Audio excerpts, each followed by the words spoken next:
पैगम्बर आखिरुज्जमा हज़रत मोहम्मद रसूलुल्लाह सल्लल्लाहु अलैहि वसल्लम के दादा जान जनाब अब्दुल मुत्तलिब की वलादत आपके वालिद हासिम की वफ़ात के बाद यसरब यानी मदीना तैयबा में हुई।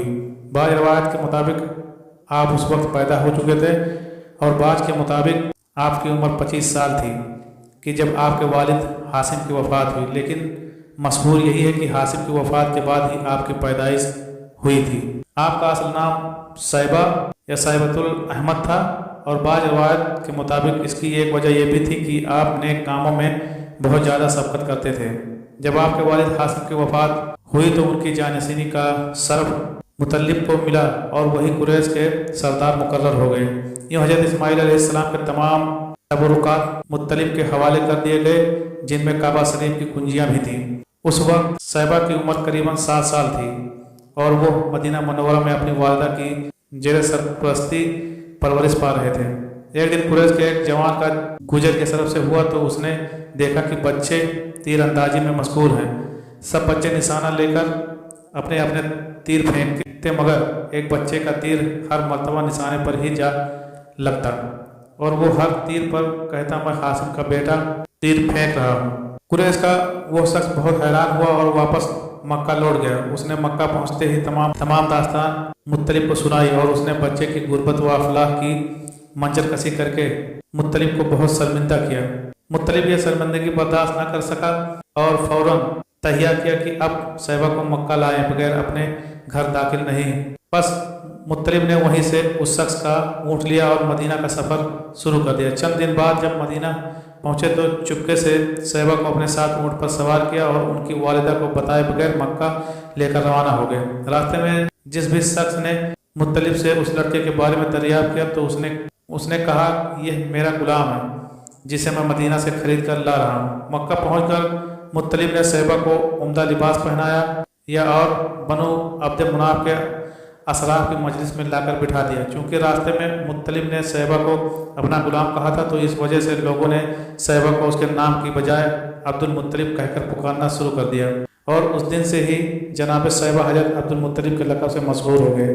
बचपन से ही अल्लाह अज़्ज़ व जल ने आपको सुजात, बसारत, फसाहत और बलागत और मुकर्रम अखलाक जैसी सिफ़तों से नवाज रखा था।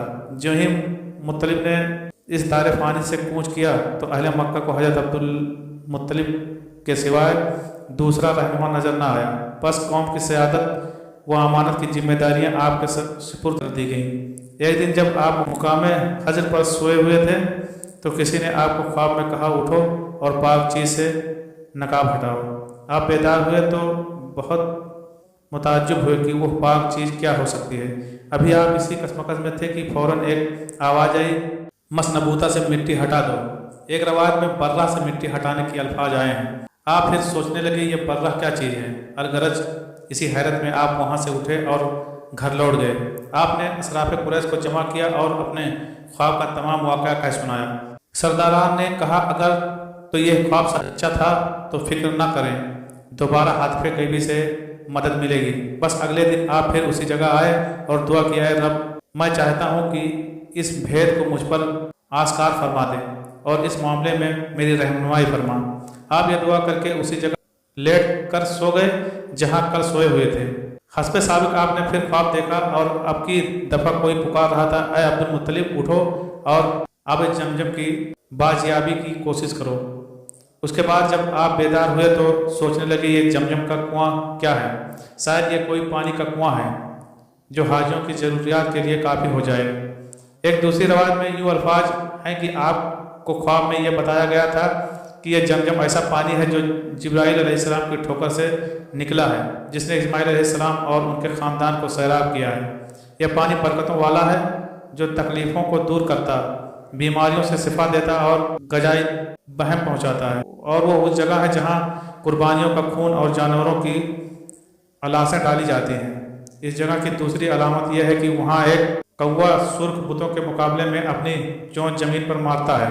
हज़रत अब्दुल मुत्तलिब ने कहा, कोई और निशानी बताई जाए। आवाज़ आई, जहाँ चींटियों का घर है और सुबह तुम कौवे को ज़मीन पर चोंच मारते देखोगे। उस तमाम गुफ्तगू के बाद हज़रत अब्दुल मुत्तलिब को यकीन हो गया कि यह हकीकत है और अब इसमें शक व शुबहा की कोई गुंजाइश नहीं है कि वाकई में यहाँ कोई जमजम का कुआं है। جس کی دریافت کا اشارہ دیا جا رہا ہے۔ لہٰذا دوسرے دن آپ خانہ کعبہ شریف میں جا کر بیٹھ گئے اور کسی انہونی بات کا انتظار کرنے لگے۔ آپ کے بالکل سامنے اصحاب اور نائلہ کے بت تھے۔ اچانک کچھ لوگ آئے تو انہوں نے گائے ذبح کی اور اس کا خون دونوں بتوں پر ڈالا اور وجڑیں وہیں پڑی رہنے دی۔ جب وہ لوگ جا چکے تو ایک کوا اڑتا ہوا آیا اور اوجھڑی کو کریدنا شروع کر دیا۔ اسی دوران آپ کو وہاں چیٹیوں کا گھر بھی نظر آ گیا۔ جناب عبد المطلب جو اس سارے منظر کو دیکھ رہے تھے خوشی سے جھوم اٹھے، کیونکہ یہ وہی جگہ تھی جس کے متعلق آپ کو خواب میں اشارہ دیا گیا تھا۔